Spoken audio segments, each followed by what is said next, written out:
हाँ दे दीजिए संविधान की विशेषता देखनी चाहिए। तो मुख्य रूप से जो संविधान की विशेषता है मैं पूछना कोई दिक्कत ना हो। भारत संविधान जब बना सबसे पहले इसकी विशेषता है कि सबसे विस्तृत संविधान, सबसे विस्तृत संविधान। अब सबसे विस्तृत संविधान होने का मतलब सबसे बड़ा संविधान होना देश का। तो पहला प्रश्न समझ में यह आता कि यह सबसे बड़ा क्यों है। वही अमेरिका का संविधान शुरुआत दौर में देखेंगे 4 से 5 पन्नों का, और मोनोगा का संविधान और भी छोटा, सबसे छोटा मोनोगा का संविधान मान जाता। भारत का संविधान विस्तृत क्यों है, सबसे पहला सवाल ये आता। आपसे पूछ सकता हूँ कि भारत का संविधान विस्तृत है तो इसका विवेचन कीजिए क्यों विस्तृत है। ऐसे क्या कारण है कि भारत संविधान जो क्या रहा हमारा भैया बड़ा बन गया, इतना भारी भरकम बन गया। मैं दिखाया था 3 किलो 750 ग्राम जो वजन था संविधान में, 750 ग्राम वजन था नहीं था। तो इतना बड़ा क्यों बन गया, क्या रीजन रहा इतना बड़ा बनने के पीछे। संविधान इतना विस्तृत बन गया, इसके क्या रीजन रहा।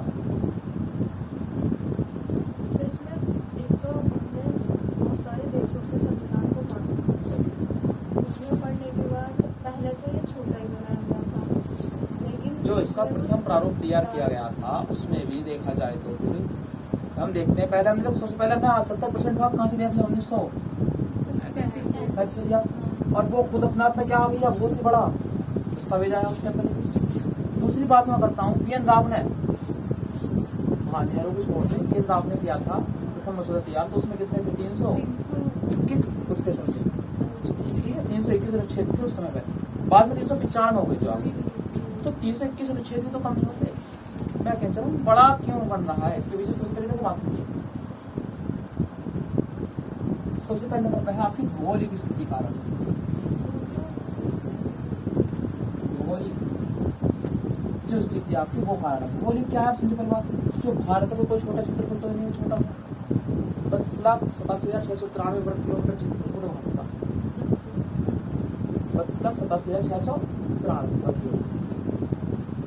तो क्योंकि देश ही बड़ा है देखने में, तो उसके लिए संविधान भी कौन सी है, मगर वही हम अमेरिका को देखते हैं छोटा कहाँ दिखता है। तो अमेरिका के बारे में आपको बता दूं कि अमेरिका जो यूएसए है, मैं बात अमेरिका में बोल रहा हूँ, यूएसए जो है यूएसए का संविधान वो अलग अलग राज्यों के मिलने से यूएसए बना है। दूसरी सबसे बड़ी बात कि यहाँ पर भौगोलिक स्थिति, पहला कारण ये रहा क्योंकि बड़े क्षेत्र पर शासन करना बहुत बड़ी बात है। सबसे बड़ी बात ये भी रही कि केंद्र व राज्य के लिए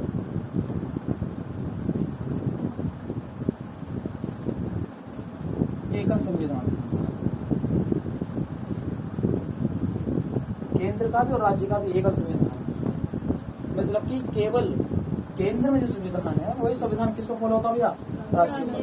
ऐसे तो नहीं उत्तर प्रदेश का अपना अलग संविधान है या महाराष्ट्र का अपना अलग संविधान है, कहीं भी नहीं ऐसा। तो दो संविधानों की विशेषता हो तो राज्य के कानूनों को भी कहाँ लिखा गया एक संविधान में, तो अलग अलग कानून ना बांट कर एक ही संविधान में लिख देते, इसलिए भी क्या बन गया, ये बड़ा बन गया। वही जब आप अमेरिका में देखते हो तो केंद्र की अलग हो जाएगी और राज्य के लिए अलग। तो अमेरिका में दोहरी नागरिकता है। दोहरी नागरिकता का मतलब होता है यदि कोई व्यक्ति वहां रहने गया तो पहले वो परमिशन लेगा कहाँ से, सेंट्रल गवर्नमेंट से, फिर अमेरिका के जिस राज्य में वो रहेगा उस राज्य के मुख्य अधिकारी से वहां से क्या लेनी पड़ेगी, सब या परमिशन लेनी पड़ेगी। इसे कहते हैं दोहरी नागरिकता। जबकि आप भारत के नागरिक है तो भारत के किसी भी राज्य में आप रह सकते हो, मकान जमीन कुछ भी व्यापार कर सकते हो, समझ गए। तो दूसरा कारण यह रहा बड़ा बनने का कि केंद्र में मध्य केंद्र में राज्यों के लिए क्या भी अब एकल संविधान की व्यवस्था थी। इसमें दोनों की शक्तियां एक ही संविधान में दे दी, केंद्र को भी और राज्य के लिए।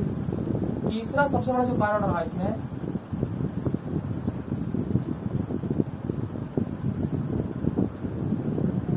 रियासतों के मध्य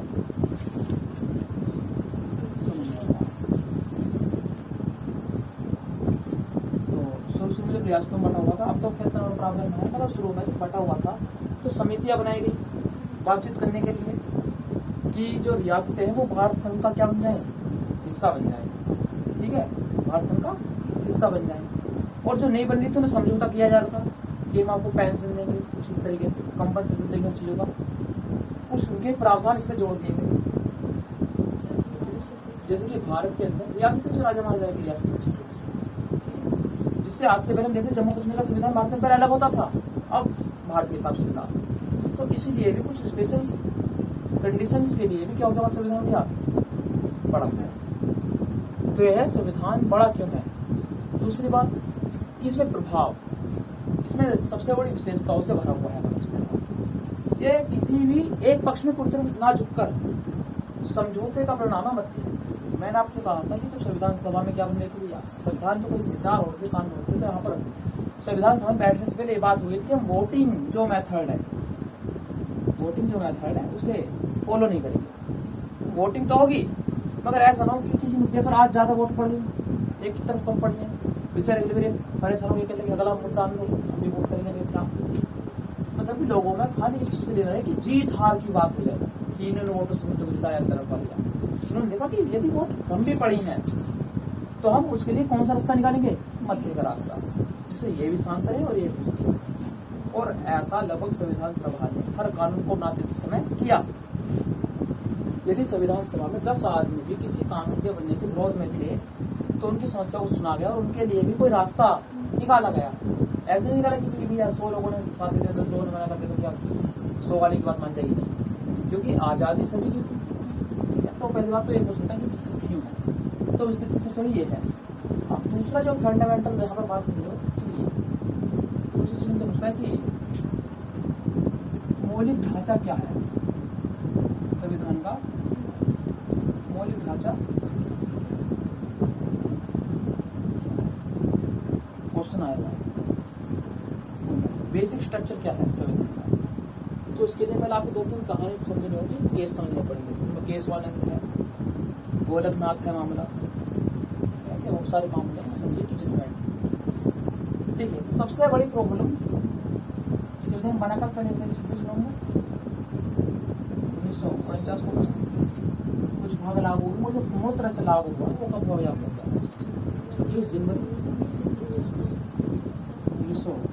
वो ऐसा इसलिए हुआ क्योंकि कांग्रेस के लाहौर अधिवेशन में जवाहरलाल नेहरू जी ने 26 जनवरी को आजादी दिवस मनाने की बात कही, इसलिए संविधान के लागू करने में 2 महीने का गैप लिया लागू करने, इसलिए पूरी तरह से लागू।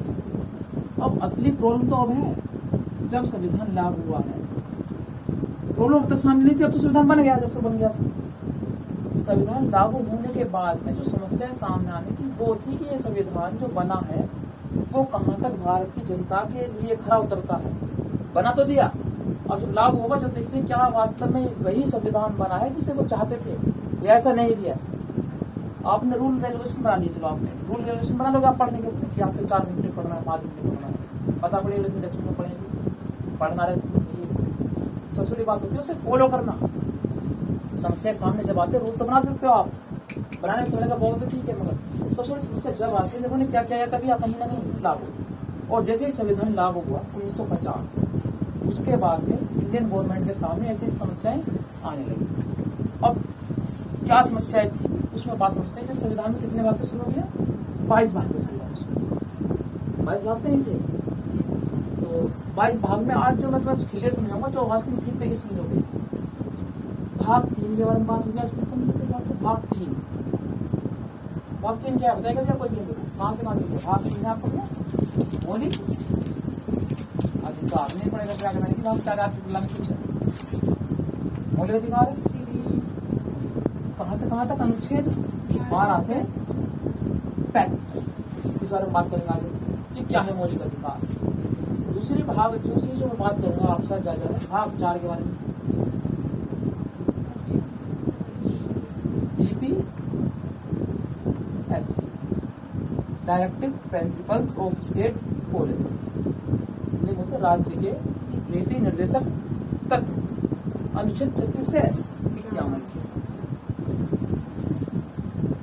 और जो मैं आप एक और सामने से मैं बात कर रहा हूँ भाग 20।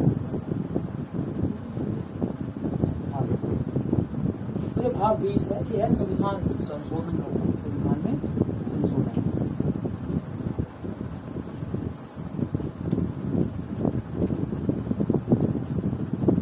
अनुच्छेद 368 ये बीच में बहुत सारे और राइट।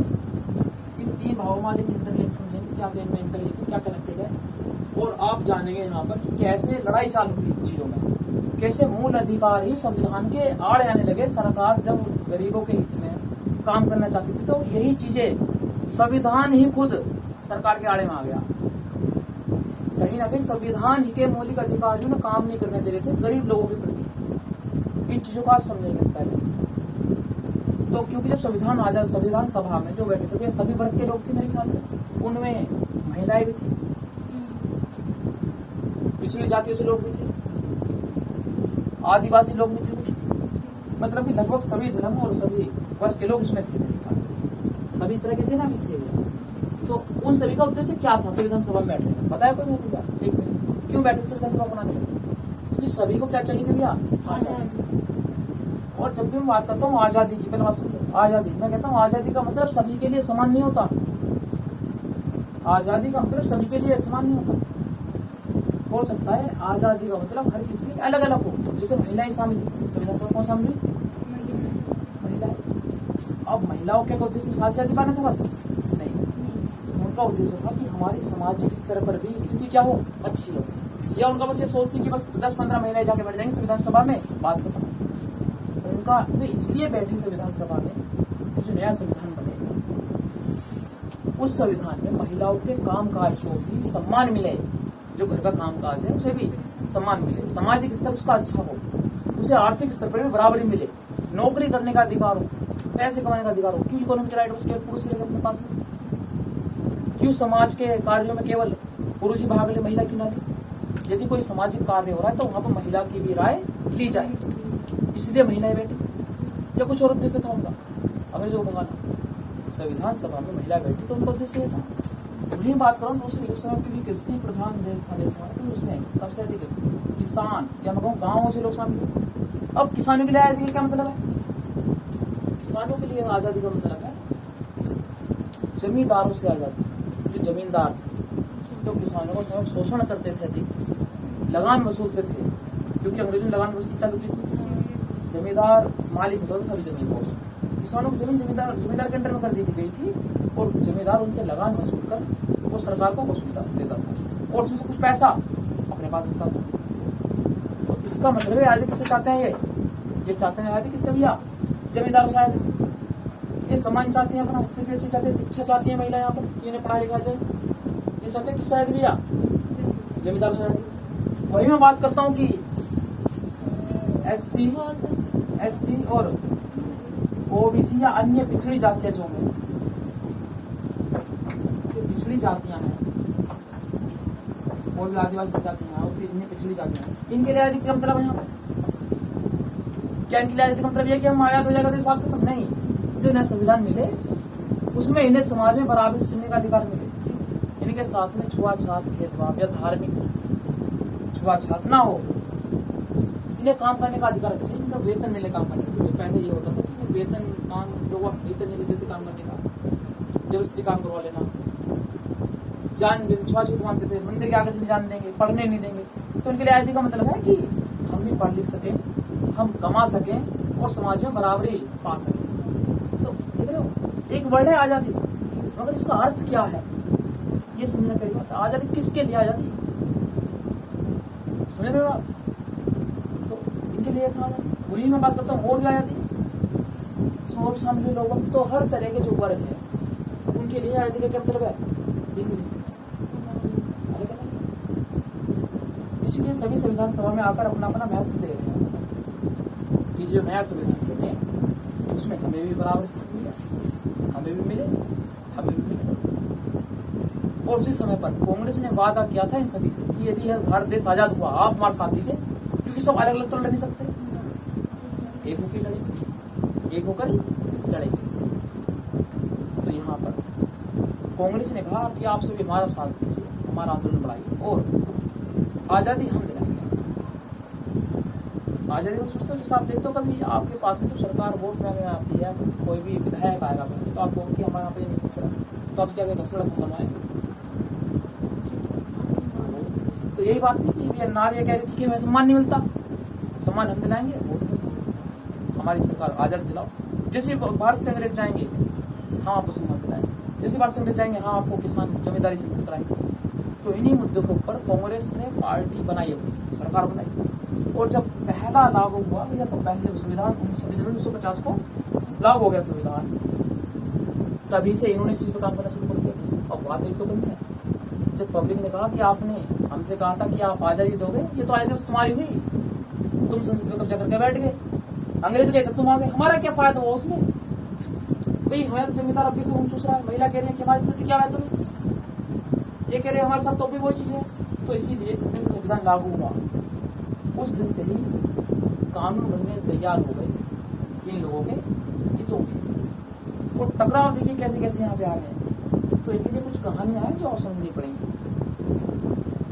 तो अब उसमें एक शब्द समझिए पहले, मौलिक अधिकार, फंडामेंटल राइट्स। फंडामेंटल राइट्स है क्या? मौलिक अधिकार है क्या?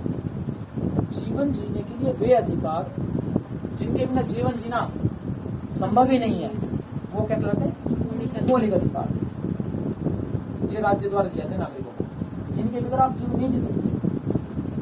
इनमें आता है समानता का अधिकार। समानता का मतलब आपको सामाजिक स्तर पर भी समानता, आप समाज में कहीं गए हैं, ऐसा ना हो कि आपको आपके जन्म स्थान के नाम पर कहीं छोड़ दिया जाए, या आप आगे निकल जाए किसी व्यक्ति से, या आपको लिंग पर स्थान पर, लिंग के स्थान पर आप लड़की में इस चीज आपको भेदभाव कर दिया जाए।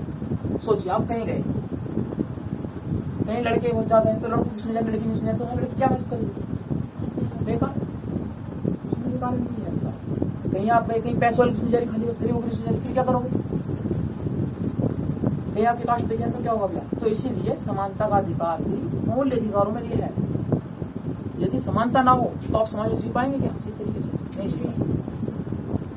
तो समानता का अधिकार, विधि के समक्ष समानता, कानून के समक्ष सभी समान होंगे। यदि आप कानून के पास जाए, केवल अमीरों को सुनी जाए, गरीबों की ना सुनी जाए, तो क्या होगा? ऐसा मतलब तो कोई आपसे पूछता है मौलिक अधिकार क्या है? ये वे मूलभूत अधिकार है जो संविधान द्वारा नागरिकों को दिए गए हैं, जिनके बिना जीवन यापन क्या नहीं है, संभव ही नहीं है आदमी।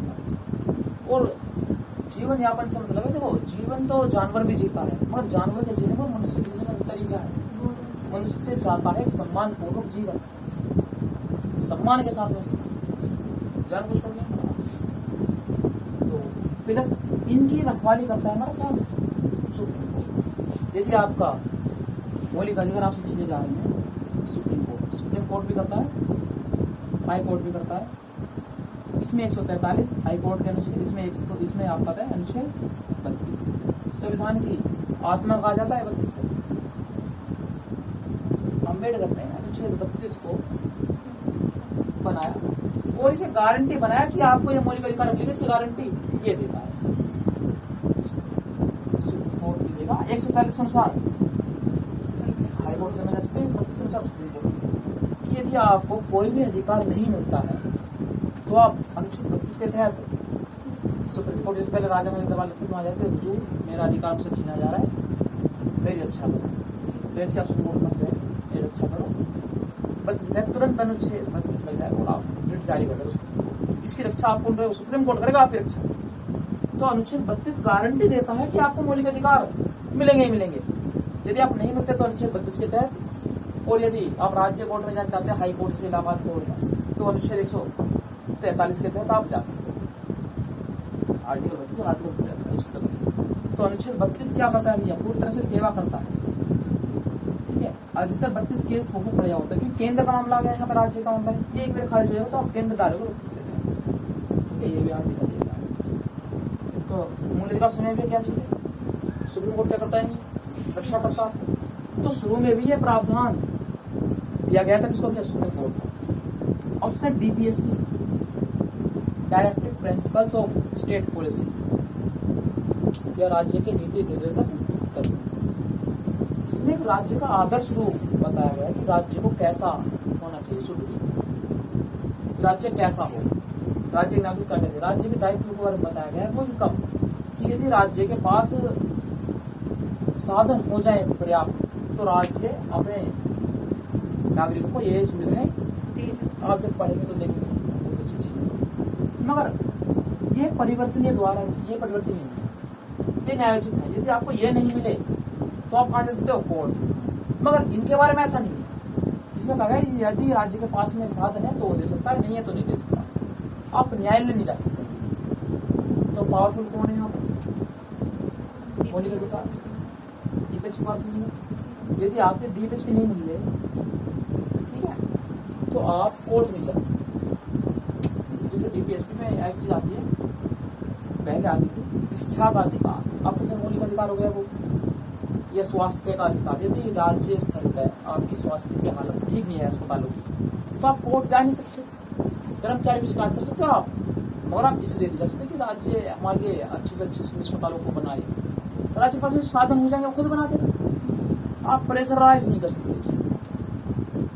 जबकि यही चीज मैं केंद्र स्तर पर कहूँ तो आप केंद्र पर तो आप बना सकते हो कि हमें सुविधा ही दी, तो इनकी कोई रखवाली नहीं करते। मगर ये राज्य को आदर्श रूप बताने की जरूरत है, वो वही संविधान में संशोधन। तो सबसे पहली बात सामने याद है कि किसी भी संविधान में आयरलैंड से लिया गया हमारा संविधान, कहाँ से ले रहे हैं? आयरलैंड से। जरूरत क्यों पड़ी ऐसा उपबंध रखने संविधान में संशोधन? संविधान निर्माताओं को संविधान में संशोधन रखने की आवश्यकता है क्यों? बताइए जरा, क्यों संविधान में संशोधन का प्रावधान है?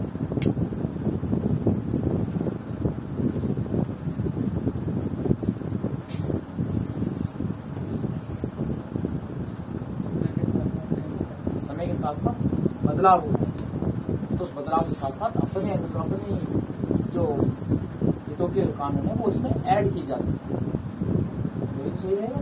तो इसलिए संशोधन का प्रावधान देगा कि समय के साथ साथ जरूरतें एक सी नहीं रहती। पहले की जरूरतें और आपकी जरूरतों में बहुत बड़ा अधिकार, बहुत बड़ा अंतर है। जैसे अभी इंटरनेट को मौलिक अधिकार घोषित किया किसने? केरल ने, ठीक है। अब मौलिक अधिकार घोषित करते इंटरनेट को, देखा उस समय पर इंटरनेट था मौलिक अधिकारों में शामिल कि किसी व्यक्ति को इंटरनेट नहीं मिला तो फिर हो सकता है आज प्रभावित हो उस चीज से, आज इंटरनेट ना मिले तो आप पूरे दिन खाना ना बचे, बेचैन से फिर वैल्यू रिचार्ज होगा, घर में आटा होना हो, मोबाइल में डाटा होना चाहिए। मगर उस समय पर इंटरनेट नहीं था इतनी जरूरत। तो हर समय पर जरूरत बदलती है, इंसान की परिभाषाएं बदलती है कानून की, तो इसलिए संशोधन का प्रावधान किया गया। अब जो इसमें बड़ी चीज है, सबसे बड़ी चीज मौलिक अधिकारों में, वो एक चीज आपके सामने आएगी,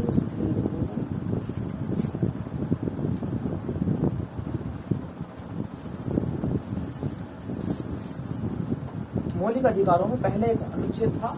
मौलिक अधिकारों में कहा, मौलिक अधिकारों में 19 फर्स्ट के एफ में आर्टिकल अनुच्छेद 19 का फर्स्ट, उसमें भी कहा भैया एफ, मतलब 19 का खंड एक है, उसमें भी कौन सा भैया? एफ। 19 फर्स्ट एफ एक संपत्ति का अधिकार था, ये हटा दिया बाद में 44वें संविधान संशोधन द्वारा हटा दिया गया। ठीक है, संपत्ति का अधिकार पहले था, मतलब कि संपत्ति हो इसका भी क्या मौलिक अधिकार है, संपत्ति हो इसका भी मौलिक अधिकार, आपको क्या आपकी संपत्ति है पास।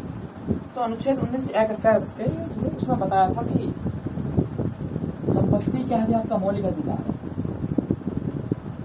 संपत्ति का मौलिक अधिकार जो हटा दिया गया। अब तो हटा दिया गया, पहले था शुरू में, क्यों हटाया गया इसके पीछे कहानी से लोग बहुत जरूरी याद।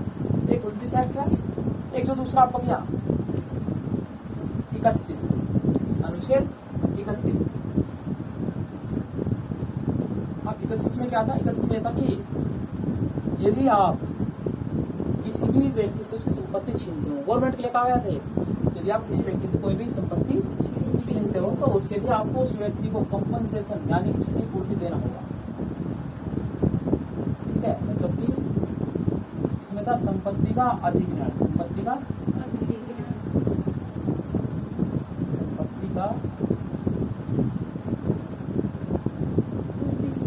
अधिग्रहण, जो अधिग्रहण सरकार करती, कब्जा कर लेती संपत्ति। ठीक है, केवल पब्लिक पर्पस के लिए, किसके लिए? वे सार्वजनिक प्रयोग के लिए, और उसके बदले क्या भैया? क्षतिपूर्ति के लिए, मुआवजा जिसको। तो यदि सरकार किसी व्यक्ति की संपत्ति छीनती है तो उसके बदले में उसे क्षतिपूर्ति देनी होगी। पहली बात, वो संपत्ति छीनने के पीछे उसका कैसा रीजन हो गया? सार्वजनिक पब्लिक पर्पस। सरकार हॉस्पिटल बनाना चाहती है तो छीन सके किसी व्यक्ति की संपत्ति, वो छीनेगी नहीं, मतलब छीन लिया तो छीन लिया, उसके बदले उसे एक कंपनसेशन क्षतिपूर्ति देगी जिसमें उसे समझ में होता नहीं ऐसा कि भाई पास भाई किसी भी पैसे नहीं मिलते, क्या होता है? पैसे मिलते, गवर्नमेंट बड़ी तय करती है। शुरू में था अर्जन कि कोई भी व्यक्ति संपत्ति क्या कर सकता भैया? अर्जन कर सकता है, उस संपत्ति बना सकता है। यदि आपने मेहनत से कमाया है आपका पैसा, तो फिर आपकी संपत्ति आपकी है और संपत्ति होने का मौलिक अधिकार है। अब दो अधिकार ये हो गए। अब एक समझो अनुच्छेद 15 ये कहता है शिक्षा का अधिकार।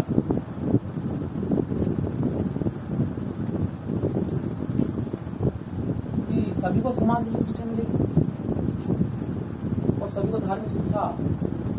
और अनुच्छेद 14 में बेसिक है, वैसे बेसिक कौन सा था? समानता का अधिकार। समानता का, अब ये टकराएंगे आपस में, से बता रहा हूँ कि सभी व्यक्ति क्या होंगे भैया? समान। ये थे क्या भैया आपके अनुच्छेद? ये अनुच्छेद जो संपत्ति का अधिकार है वो हटा दिया गया। ये थे यहाँ पर रूप से, ठीक है। अब हुआ क्या, जब इतना बातचीत हो गई, ये समझ आया अनुच्छेद पर क्या संपत्ति का अधिकार? ये शिक्षा का अधिकार कौन सा है? 15 ये मौलिक अधिकार है आपके, ठीक है। तो यहाँ पर हुआ क्या, सबसे पहले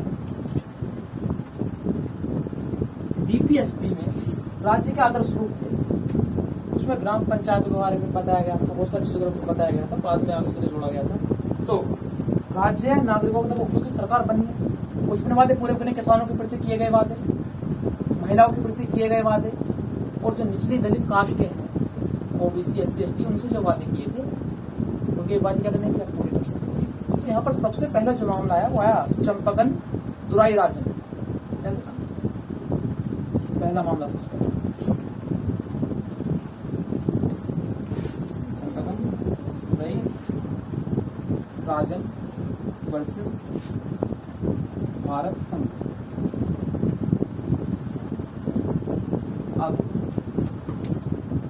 महाराष्ट्र की तरफ क्या हुआ, SC ST OBC बच्चों के लिए, क्योंकि देखिए जो शिक्षा का हिसाब किताब है उसमें मैं कह रहा हूँ कि जो वर्ग थे ऊपर के आपके, जो आपको ब्राह्मण वर्ग था, ब्राह्मण या क्षत्रिय वर्ग था, ये आबादी में तो कम है, ठीक है, आबादी में तो ये कम है। मान लीजिए 10% में आबादी में 10% क्या है इनकी आबादी, मगर यही शिक्षा के मामले में यदि बात करूं मैं, शिक्षा के मामले, क्योंकि पैसे संपन्न थे शुरू से ये लोग, शिक्षा के मामले में 90% है। आबादी इनकी 10% है, मगर 10% आबादी में 90% लोग क्या थे? शिक्षित से, पढ़े लिखे थे। वही मैं बात करता हूँ SC ST और OBC और अन्य पिछड़ी जातियां, जो कि आबादी में 90% है, वो शिक्षा के मामले में केवल 10%। उसमें भी OBC वर्ग सबसे ज्यादा पढ़ा लिखा मिलेगा, SC वाले बहुत ही कम लोग आते हैं, अम्बेडकर उनमें परसेंटेज। OBC के बहुत मिल जाएगा, वो राजेंद्र प्रसाद हुए और भी नेता मिल जाएंगे बहुत सारे, तो OBC था। अब देखो जो ब्राह्मण क्षत्रिय वर्ग है ये आबादी 10%, शिक्षा में जो नौकरी किसकी होगी? जो शिक्षित है इन वर्गों की होगी, ये आबादी में, और शिक्षा में तो इनकी 10% होगी। तो इसीलिए कई करते हैं, तो इसके पीछे कोई रीजन नहीं है, क्योंकि शुरुआती जो समय में जो हम देखते हैं तो इन लोगों ने इन्हें पढ़ने का अधिकार नहीं दिया, तो आगे बढ़ते कहाँ से? ये पिछड़े थे। तो इस चीज को देखते हुए महाराष्ट्र सरकार ने ये सोचा कि भाई इनके लिए कुछ विकास किया जाए, क्योंकि ये लोग पढ़ाने में सक्षम नहीं है, फीस ज्यादा किस्म स्कूलों में। तो उन्होंने यहाँ पर एजुकेशन रिजर्वेशन, शैक्षिक आरक्षण, कैसे मां? शैक्षिक आरक्षण की मांग, शैक्षिक आरक्षण, एजुकेशनल रिजर्व। कहाँ? पाठशालाओं में, स्कूलों में, कि हम जो है इन बच्चों को आरक्षण देंगे पढ़ने, रिजर्वेशन सरकारी में पढ़ाएंगे। अब इस बात से जो ऊपरी जातियां इन्हें बुरा लगा, और बुरा क्यों लगा वो मैटर नहीं, बात है बुरा लगा बस। अब ये पहुंचे सुप्रीम कोर्ट के पास कि हुजूर, अब क्योंकि ये पहला मुद्दा था डीपीएसपी का और शिक्षा के समानता होगी, ये मतलब डीपीएसपी में भी है क्या कि राज्य प्रयास करेगा ऐसे करने के लिए। तो ये पहुंचे हुजूर, ये लोग इन दबे कुचले लोगों को, मतलब कि माइनॉरिटीज को आरक्षण दे रहे हैं एजुकेशन में, और आप कह रहे हैं आर्टिकल 14 कह रहे हैं भैया क्या समानता, तो हमारे साथ समानता कहां से हुई है? समझो, डायरेक्टर प्रिंसिपल के राइट में कौन आ गया अड़ गया आगे? अनुच्छेद 14 आगे अड़ गया। ये कह रहे हैं हम रिजर्वेशन दे रहे हैं पढ़ने के लिए, महाराष्ट्र की सरकार। वहां पे पहुंच गए चंपाकन जो व्यक्ति थे, चंपाकन दुराई राजा, इसमें बहुत सारे व्यक्ति होंगे स्वर्णकाश के साथ, ऊपर वर्ग के ब्राह्मण वर्ग के और जनरल वर्ग के जितने वर्ग से। उन्होंने कहा कि कहां तक इंसाफ है कि आप एक वर्ग को तो रिजर्वेशन दे रहे हैं, दूसरा वर्ग फीस करके पढ़ रहा है। अब वहां पर कोर्ट में केस चला तो महाराष्ट्र सरकार ने कहा कि क्योंकि आप पहले से आर्थिक संपन्न वर्ग से हैं, आप पहले से संपन्न है, आप आबादी में कम होने के बाद भी पैसा आपके पास है, तो आप पहले से शिक्षित है।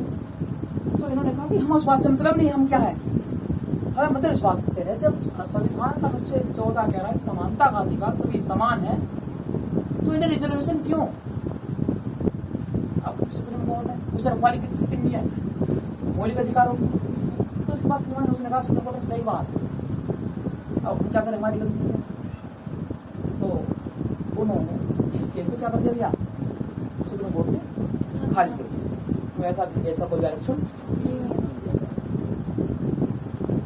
अब यहाँ से लोगों के प्रति मन में क्या बैठी बातचीत बैठी, जब तो सरकार ने अपनी बना दी और अब में पीछे प्रयास नहीं हो, समझ मतलब इसलिए प्रॉब्लम तो सामने आ रही है कि संविधान क्या खरा उतर भी रहा है, नहीं बना तो लिया हमने अच्छे से अच्छा, क्या अच्छे से अच्छा है भी या नहीं है। तो पहली चीज यहाँ पे चंपाकन दुराई राजा ने क्या समझ में आया, शैक्षिक आरक्षण की मांग की गई थी किसमें, चंपाकन दुराई राजा ने, जहाँ पर ऊपरे वर्ग के लोगों ने इसे समानता के अधिकार के विरुद्ध जाकर बताते कि ये विरुद्ध जा रहा है उसके, सभी को समान होगा, ऐसे नहीं।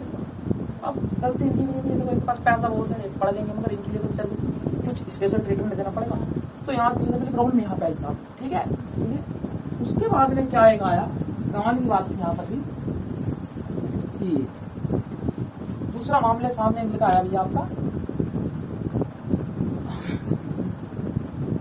जमींदारी रूलिंग, भूमि सुधार आंदोलन, भूमि सुधार आंदोलन चालू हुए, इसे बोलते हैं लैंड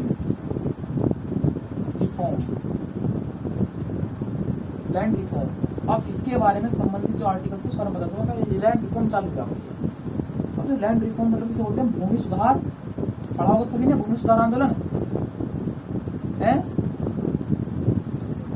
किसानों ने अपनी आवाज उठाई सरकार से की, भाई आपने कहा था आप हमें जमींदारों से आजादी दिला दोगे, आजादी दिलाइए जमींदारों से। तो इसके लिए भी सरकार ने प्रयास किया शुरू कि भी किसानों को जमींदारों से आजादी मिलनी चाहिए। यहाँ तक कि ये भी कहा गया, अमेरिका में एक बार नारीवादियों ने कहा था, जेएस मिल को, जॉन स्टुअर्ट मिल को धार बना कि बिजनेसमैन का पैसा भी, बिजनेसमैन है कि कोई पूंजीपति है तो उसका पैसा मेहनत का होता है, मगर जमींदार का पैसा ये मेहनत का नहीं होता, ये हराम की कमाई होती है। ना तो जमींदार कुछ मेहनत करता है, किसान मेहनत करता है खेती बोलते हैं, वो उससे लगान वसूलेगा और आय का मोटा भाग, इनकम का मोटा भाग अपने पास रखता था। किसान का भी शोषण हो रहा है। तो सरकार चाहती थी कि डायरेक्ट कनेक्शन किससे हो, सीधा किसान से हो, किसानों को जमीन बांट दी जाए जमींदार की, जमींदार को खत्म कर दिया जाए बीच से, और सरकार सीधा किससे कनेक्शन लेकर अपना किसान से। यहाँ पर किसान भी यही चाहते थे कि जमींदारों से मुक्ति मिले, क्योंकि जमींदार होते बहुत जालिम। सुना होगा वो आ गया बेटा लाला मेरी माँ करने वाला सीन। भूमि सुधार आंदोलन उस चीज को लेकर हुए शुरू, यहाँ पर जब शुरू हुए तो सरकार ने इसके अंदर ये नीतियां निकाली थी, लैंड रिफॉर्म में कई तरह की चीजें आती हैं, मगर जो उस समय पर जो भूमि सुधार का मुख्य रूप था, देखो आज समय तो बहुत सारी चीजें भूमि सुधार में, खेती बाड़ी बहुत सारी चीजें हैं, मगर जो उस समय पर मुख्य था, जब संविधान लागू हुआ था, भूमि सुधार का प्रमुख मतलब था जमींदारी प्रथा का उन्मूलन। जमींदारी प्रथा का उन्मूलन मतलब कि उखाड़ फेंकना जमींदारी प्रथा, कि जमींदारी प्रथा खत्म होनी चाहिए, ये था भूमि सुधार का मतलब। जो जमींदारों के पास में जमीन थी उसका दबी हुई, सरकार उसे निकाले और उसे गरीब किसानों में बांटे, और जमींदार से लगान क्या हो जाएगी पूरी तरह से, किसान थोड़ा सा संपन्न हो जाए अपने वर्ग में। ये था उस समय पे इसका, उस समय पे, आज के समय मारते हैं इसका, ठीक है। पहले शुरुआत समय में तो ये रहा गाँव में, आगे चलकर शहरों में। जो पॉइंट नोट करने का लगा है लिखते हैं ना, ये मैं सोचना कि भैया लिखना क्या होंगे, नोट कर लेना खुद। मैं बताते रहूँगा, बताते रहूँगा आपको काम करते रहूँगा, नोट कर लेना, समझ गए मेरी बात को। और यदि अभी समझ में आ रहा था ठीक है, हो सकता है दिमाग का ध्यान लगे बता देना, ये दिमाग का ध्यान लगा बस इतना ही रुको याद है, ठीक है। मैं मजबूर हूँ पढ़ाने के लिए, आप नहीं हो पढ़ने के लिए। जब वीडियो दे दो यूज करना, नाटक चला तुम भाग गया अपना, एक दो वीडियो उससे याद, फिर चल लगे हाँ दिमाग का, ठीक है। आना वीडियो वापस चालू करना, चीजें समझ में आती है थोड़ा सा कट जाती है कॉम्प्लिकेटेड, समझो। तो यहाँ पे चालू है भूमि सुधार। अब इसमें सरकार ने देखा कि यदि एक व्यक्ति को 25 एकड़ जमीन रखी जाएगी, यदि किसी व्यक्ति की 2 औलाद है तो दोनों पास 50 एकड़ रखने का और एक व्यक्ति के नाम पर। यदि अतिरिक्त जमीन है तो सरकार उन्हें उनसे अपने अंडर में ले और उन्हें गरीबों में। अब सबसे बड़ी समस्या ये थी, और संपत्ति छीनी कब जाएगी, संपत्ति छीन होगी सरकार उसके लिए सबसे पहले। अब क्योंकि संपत्ति छीन नहीं सकती, क्यों? संपत्ति का अधिकार कैसा अधिकार है? मौलिक। यदि आप संपत्ति छीनते हो तो किसके पास जाएंगे? सुप्रीम कोर्ट के पास जाएंगे। और सरकार के पास में इतना पैसा उस समय पर था नहीं कि सरकार किसानों से पैसे में जमीन ले लेके दे सके। नहीं सरकार को इतना पैसा है नहीं इस समय में, उस समय पे कि लोगों से आपने जमीनें ली और उन्हें पैसे में खरीदे, आपने उसे बांट दिया। अब संपत्ति सरकार छीनना भी चाहती है, गरीबों को देना भी चाहती है, मगर देखा से पहली बात तो फंड नहीं था। दूसरी बात, जो अधिक भूमि अधिग्रहण है, तो यहाँ पर जब उन्होंने संपत्ति छीनी तो यहाँ पे 2 हवाले दिए गए। यहाँ पे एक तो आपका भैया, तो इसमें जब कहा गया यहाँ पर आपका, उन्होंने सरकार ने कहा कि हम 10 साल के अंदर हम आपको पैसे चुका देंगे संपत्ति के। तो यहाँ पर शुरू में जिम्मेदारी पर था, इसके खिलाफ क्यों? बात संपत्ति जाने की नहीं है, बात पैसा आने की नहीं है, बात है कि उसकी इनकम सोर्स क्या होगी, खत्म हो गई, इनकम सोर्स खत्म नहीं है। बात ये नहीं कि आपने संपत्ति छीन, बात ये नहीं कि आपने पैसे दे दोगे उसके, आप पैसे भी दे दो कोई बात नहीं। बात यह जो व्यक्ति पहले आराम से बैठ के खाता था, उस व्यक्ति को लगान कहाँ से मिलेगा? सरकार ने इस बात पे उस समय पे कहा कि आप हमें जमीन दीजिए, हम आपको 10 साल में आपकी कंपनसेशन, आपका मूल्य इसका चुका देंगे, किस्तों में देते हुए। क्योंकि भारत पे बहुत सारा बोझ था, उनके रियासतों को देनी है पैसे, उन्हें पैसे देने 10-10, 20-20 लाख रुपए देने जमा कर देने उस समय पर, जो आज करोड़ों में है। तो यहाँ पे जमींदारों ने मना कर दिया अपनी भूमि देने से। क्यों मना? समझो मुद्दा क्या है? मुद्दा ये नहीं है कि जमीन जा रही है, मुद्दा ये नहीं है कि उसको पैसे मिल रहे हैं, जमीन जा रही, कोई दिक्कत नहीं। मुद्दा ये है कि जो पहले वो व्यक्ति आराम से लगान इकट्ठा करके खाता था मोटे पैसे, वो अब कहाँ से आएगा जमीन जाने के बाद? जमीन किसी को नहीं, उसे जमीन ही नहीं देनी अपनी, उसे वहां पे बना रहना अपना पद पर। तो जब ये इन चीजों को लेकर गए तो इन्होंने गए सुप्रीम कोर्ट में, आर्टिकल 39(31) के ABC इसमें था आय वितरण की समानता, आय वितरण की समानता। इन्होंने कहा कि सभी को आय कमाने के लिए वो समान है अधिकार, और संपत्ति हमारी है तो हम हिस्सा है, कमाए ना कमाए हमारी मर्जी। खेत मेरा है, मैं कितना भी लगान उसमें, इसमें सरकार को क्या दिक्कत? इसमें सरकार को क्या दिक्कत? संपत्ति मेरी, आय वितरण की समानता, पैसा हम कमा रहे। अब जब ये सुप्रीम कोर्ट में गई, क्योंकि ये चीज गाली हुई है संपत्ति मौलिक अधिकारों में, और सरकार काम करना चाह रही है DPSP पे, राज्यों के लिए अच्छे काम। सुप्रीम कोर्ट ने फिर क्या दिया? क्या तो 2 मुद्दों में जब सरकार ने जनता के लिए अच्छे काम करने के लिए सोचा, तो ये चीज क्या नहीं लगी? संविधान के आया है 2 भाग में टकराव हुआ, एक इसमें एक मौलिक अधिकार होगा और एक नीति निर्देशक तत्वों में, दोनों में क्या हुआ? उसमें टकराव हुआ। उसका कोई अनुच्छेद उससे टकराया था, उसका कोई अनुच्छेद उससे टकराया था। सरकार करना तो चाह रही है, मगर मौलिक अधिकारी आड़े में आ गए। ठीक है, मौलिक अधिकारी आड़े में आ गए उस चीज में। अब यहाँ पे बड़ा ही दिमाग खराब हो गया सरकार का। नेहरू जी संशोधन से गए थे उस समय। अब नेहरू के सामने जब जमावा लगने लगा किसानों का कि सरकार तो बना दी, जिम्मेदारी प्रथा का क्या हुआ? आपने कहा था जिम्मेदारी प्रथा खत्म, कहाँ हुई? बिल खारिज हो गया कौन से उनके दलित समुदाय के लोग मार्कशीट क्या हुआ, हिसाब किताब हुआ। तो कहीं ना कहीं ये चीजें जनता ने एक खराब छवि बनाई उस समय, खराब छवि बनाई नहीं बनाई। तो यहाँ पर जो समय पर ये दौर था उसमें, क्योंकि अधिकांश राज्यों में भी किसकी सरकार थी? कांग्रेस की सरकार थी। और केंद्र में किसकी सरकार है? कांग्रेस की। तो नेहरू ने कहा पहले इसका ही कुछ जुगाड़ करना पड़ेगा। सुप्रीम कोर्ट बहुत आड़े आ रहा, पहले इसका कुछ सोचो। ये सुप्रीम कोर्ट ही पहले बहुत ज्यादा पहले मामला है वो खारिज कर दिया। तो वो नहीं क्यों? मुख्यमंत्री किसके? कांग्रेस के। अब मुख्यमंत्री के सीधे कॉन्टेक्ट किससे है? प्रधानमंत्री से। उन्होंने कहा नेहरू जी एक बात बताइए, हमारा जनता हमारे यहाँ जमावड़ा बैठा ही नहीं, संसद के बाहर मुख्यमंत्री आवास के पास, यह कानून क्या हुआ? हमारे अधिकार के हुए, जवाब क्या दें? अब देख संविधान लागू देखिए कैसे कैसे आ रहे हैं। तो नेहरू जी ने क्या किया, यहाँ पर बड़ा ही कहा, पहला संशोधन कर दिया। कब?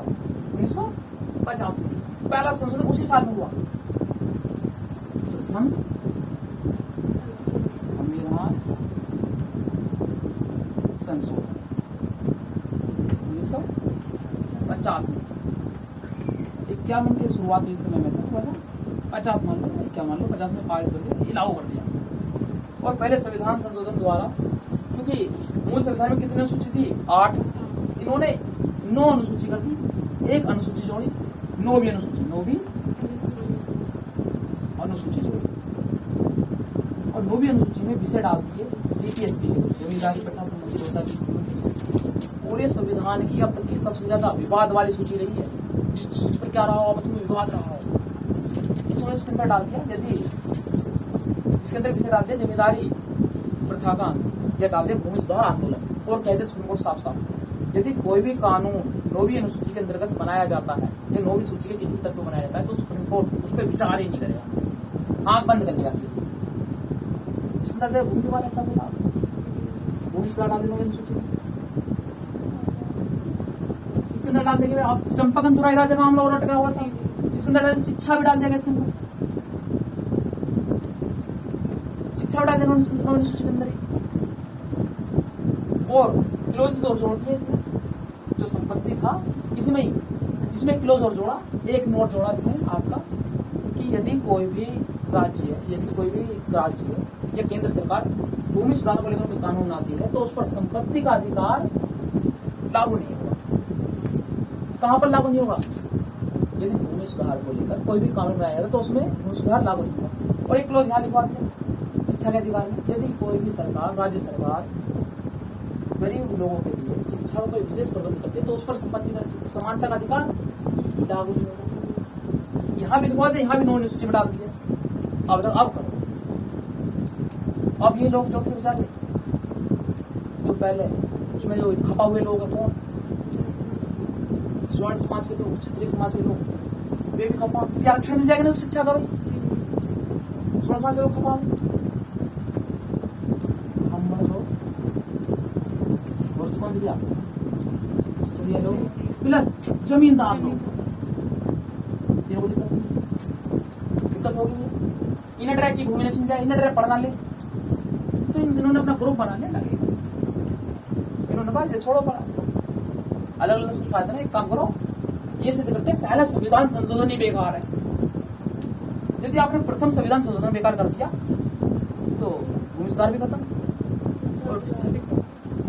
तो उन्होंने कोर्ट में केस डाला कि प्रथम जो संविधान संशोधन किया गया है वही अनुचित है, वो संशोधन हो ही नहीं सकता। अब एक और नया केस क्यों? क्योंकि यहाँ पर अनुच्छेद में ये मौलिक अधिकारों में लिखा गया है यदि कि संसद कोई भी ऐसा कानून नहीं बनाएगी जो आपके मौलिक अधिकारों को कम करती है। ठीक है, इसमें लिखा हुआ है कि संसद कोई भी ऐसा कानून नहीं बनाएगी जो आपके मौलिक अधिकार क्या करती है, कम करती है। यदि कोई ऐसा कानून बनाती है तो जितने भाग में वो कम करते हैं उतने भाग क्या हो जाएगा, खत्म। मान लो कि एक सरकार ने 10 नियम का एक बनाया बिल, कुछ 10 नियम में से नीचे के 2 नियम वो मौलिक अधिकारों को कम कर देंगे तो वो 2 नियम हट जाएंगे, बाकी का। तो समझ में क्या कह रहा हूँ? सरकार ऐसा कोई भी कानून नहीं बनाएगी जो मौलिक अधिकार क्या करती है भैया, कम करती है या उन्हें समाप्त करती है। यदि ऐसा कानून बनाएगी तो फिर क्या हो जाएगा भैया, खत्म हो जाएगा। अब पहला संविधान संशोधन क्या कर रहा था भैया, मौलिक अधिकार को कम कर रहा था इनके को, जी भैया जी। कम तो हुए इसे अब कैसे लगेगा कि पहला संविधान संशोधन तो हुआ, मगर संविधान में कहा गया है, संविधान के अनुच्छेद 13 में कहा गया है, अनुच्छेद 13 में कहा गया है, आर्टिकल 13 में कि ऐसा कोई कानून नहीं बनाएगी, संसद ऐसा कोई कानून नहीं बनाएगी कि जो मौलिक अधिकारों को कम करता है। किसे कम करता है? मौलिक अधिकारों मौलिक अधिकारों को कम करने वाला कानून नहीं बना सकती, ऐसा कोई कानून पास नहीं होगा। अब क्योंकि ये 368 के तहत बना था और परिभाषा भी है कानून की, देखिए अब आर्टिकल 13 में 368 में टक्कर होगी आपस में। आर्टिकल 13 क्या कहता है कि ऐसा कोई कानून नहीं बनाया जाएगा जो मौलिक अधिकारों को कम करता है, और 368 कहता है कि आप संविधान में संशोधन कर सकते हैं। इसकी नहीं परिभाषा पड़ेगी संविधान की। अरे भाई कमाल हुआ, संविधान की परिभाषा लिखा था कि सरकार द्वारा बनाया गया कोई भी कानून, लॉ, विधि, सब कानून की परिभाषा लिखते लोग, ये कानून बनाए जाएंगे, मगर उसमें कहीं भी ये नहीं लिखा होता कि संविधान संशोधन भी कानून माना जाएगा। बड़े कमाल की बात है, यहाँ बड़ा दिमाग खराब हो गया लोगों का। अब क्या कहने, क्योंकि आर्टिकल 368 का भी बनाया गया कानून, उन्होंने कहा था, उन्होंने क्या कहा, किसने, इन लोगों ने कहा कि आर्टिकल 368 द्वारा बनाया गया कानून, आर्टिकल किसके अंतर्गत आता है, 13 के अंतर्गत आता है। बनाया तो कानून आपने, तो ऐसा कानून बना ही नहीं सकते जिससे आप हमारे मौलिक अधिकार कर दो। तो मालिक जहां पन्ना सुप्रीम कोर्ट से कहा कि आप पहले संविधान संशोधन को ही गलत कर दो। सुप्रीम कोर्ट बड़ा बेचारा दिमाग खराब है। उनके पंडित जवाहरलाल नेहरू ने कहा, भैया संविधान के अनुच्छेद में कहीं नहीं लिखा हुआ कि 368 द्वारा जो संशोधन करके कानून बनाया जाएगा वो आर्टिकल 13 के अंतर्गत आएगा। सरकार कह रही कि आर्टिकल 368 और आर्टिकल दो अलग अलग अनुच्छेद है। सरकार कह रही है कि आर्टिकल 368 और 13 बिल्कुल अलग अलग है। ये कह रहे हैं कि 13 के अंदर 368 है। अब सुप्रीम कोर्ट बेचारा परेशान है, समझ रहे कुछ, थोड़ा दिमाग का देखता हूँ बोल लगा हो रहा होता है समझा ना आपको, और 1.5-2 मिनट लेक्चर बनने का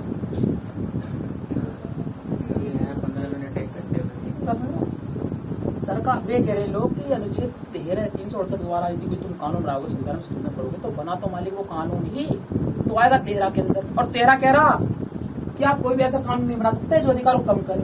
तो इसीलिए पहला संविधान संशोधन क्या हो गया भैया, अमान्य हो गया। मगर सरकार कह रही है कि भैया 368 और 300 जो आर्टिकल 13 है वो दोनों ही क्या है भैया, बिल्कुल ही अलग अलग है। संविधान में कहीं नहीं लिखा हुआ कि जो हम संशोधन करके अधिनियम कानून बनाएंगे वो कानून के अंतर्गत आएगा, तो इसलिए हम बना सकते हैं। ऐसे तो फिर हम संविधान में कुछ परिवर्तन कर ही नहीं सकते इस हिसाब से। अब इन दोनों मुद्दा बैठे यहाँ पर सुप्रीम कोर्ट बेचारा परेशान, क्योंकि सुप्रीम कोर्ट ने पहले विचार में यहाँ पे एक बार केस खारिज कर दिया चंपावत राय राजन का मामला, एक पे लैंड रिफॉर्म्स बिल जिसे केशवानंद मामला था, केशवानंद मामला आज पूरी कांग्रेस आगे खारिज कर दिया। अब सुप्रीम कोर्ट को भी जज यहाँ पे, सुप्रीम कोर्ट के जजों को भी डर है यहाँ पर कि हम फैसला सरकार के पक्ष में ना लें। सरकार करेगी किसके हितों में काम, गरीबों के हितों में काम। तो ऐसा ना हो, अभी तो आजादी की लड़ाई चली थी अंग्रेजों के खिलाफ, अंग्रेजों बात छोड़ो, अवकाश चले देश के खिलाफ, जो भारत छोड़ो इतना करो, तुम्हें ना होने दे रहे काम को हमारे कुछ नहीं। सुप्रीम कोर्ट बार बार बीच बजा रहा है। और प्लस नेहरू पार्टी सरकार से दो चीज ध्यान रखना, एक सुप्रीम कोर्ट एक राष्ट्रपति। यदि सरकार कमजोर होगी तो ये ताकतवर होगी। सुप्रीम कोर्ट अपने चलाएगा, राष्ट्रपति अपनी, और ये सरकार कुछ नहीं समझते ये लोग। और यदि सरकार ताकतवर होगी तो ये लोग कमजोर। यदि सरकार कोर्ट गठबंधन की बनी तो राष्ट्रपति और सुप्रीम कोर्ट ये दोनों कमजोर है, और राष्ट्र सरकार गठबंधन की बनी तो सुप्रीम कोर्ट अरे ताकतवर हो, क्योंकि सरकार पूरी तरह से नहीं होगी तो सुप्रीम कोर्ट कमजोर है। सुप्रीम कोर्ट ने कहा बिल्कुल सही कह रहे हैं, अनुच्छेद 368 द्वारा हम ऐसा कर सकते हैं। हो सकता है, वो इसके अंतर्गत नहीं है। तो यहाँ से कहकर कि मेरा पहला संशोधन क्या हो गया, अभी पूरी तरह से वैलिड।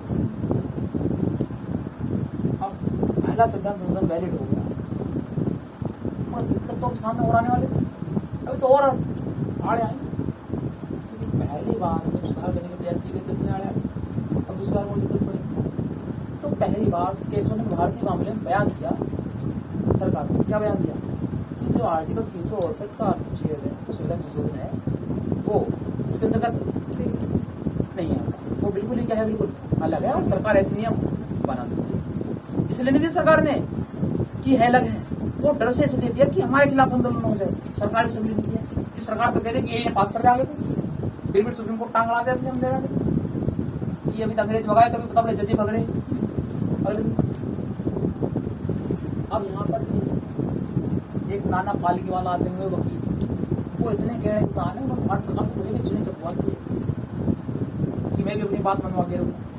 फिर एक वकील और आगे, अब इसके खिलाफ फिर केस डलेगा, फिर सोच विचार होगी इस पर। कमेटी 3 बार बनेगी पूरी, वकील बैठ बैठ सोचेंगे क्या अलग है नहीं है, अलग है नहीं है, अलग है नहीं है। फिर सरकार को डर लगेगा नेहरू से और इंदिरा गांधी से, इतने संशोधन करने लग जाएंगे, इंदिरा गांधी इतने संशोधन करने लग जाएंगी कि कहीं ना कहीं लगेगा संविधान न बदलते पूरी तरह से।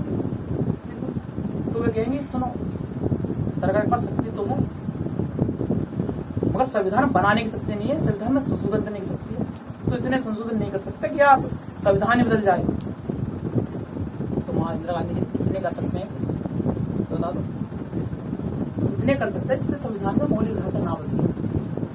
तो मौलिक ढांचे में क्या क्या ये और बता दो, वो भी नहीं, अभी नहीं बता सुप्रीम कोर्ट से, समय आने पर बताएंगे, हम निर्धारित करेंगे क्या क्या चीज इसके अंतर्गत है। जैसे कोई केस हमारे पास में, हम बताएंगे क्या चीज इसके अंतर्गत है, क्या चीज आगे चलकर पूरी कहानी पढ़िए सामने। देखो ये जो टॉपिक है पॉलिटिकल साइंस का ही, इकोनॉमिक्स का भी, क्योंकि इसमें भूमि सुधार आंदोलन है, आय की संपत्ति का हिसाब बता रहे यू इंटरनेशनल पॉलिटिकल साइंस में तुम्हारा IR इंटरनेशनल रिलेशन का संबंध, क्योंकि इसमें रूस भी आएगा बीच में, रूस भी आएगा। जब इंदिरा गांधी के दिनों पाकिस्तान से युद्ध करना तुम संभाल लेना थोड़ा सा, चाइना से साथ देगा, जब तो रसिया हमारे साथ देगा थोड़ा सा, प्लस समाज विज्ञान का भी टॉपिक है। मतलब ये टॉपिक बहुत सारी चीजों पर आपका क्लियर करता है। यदि आप इस टॉपिक को ठीक समझ गए तो मेरे हिसाब से संविधान की समझ आपकी काफी हद तक बढ़ जाएगी। लेकिन इतना भी सुनना है जो मैंने बताया, तो फिलहाल में जितना ही रखना उतना दिमाग में रिविजन करना पड़ेगा। ना सुने तो वीडियो है देख लें।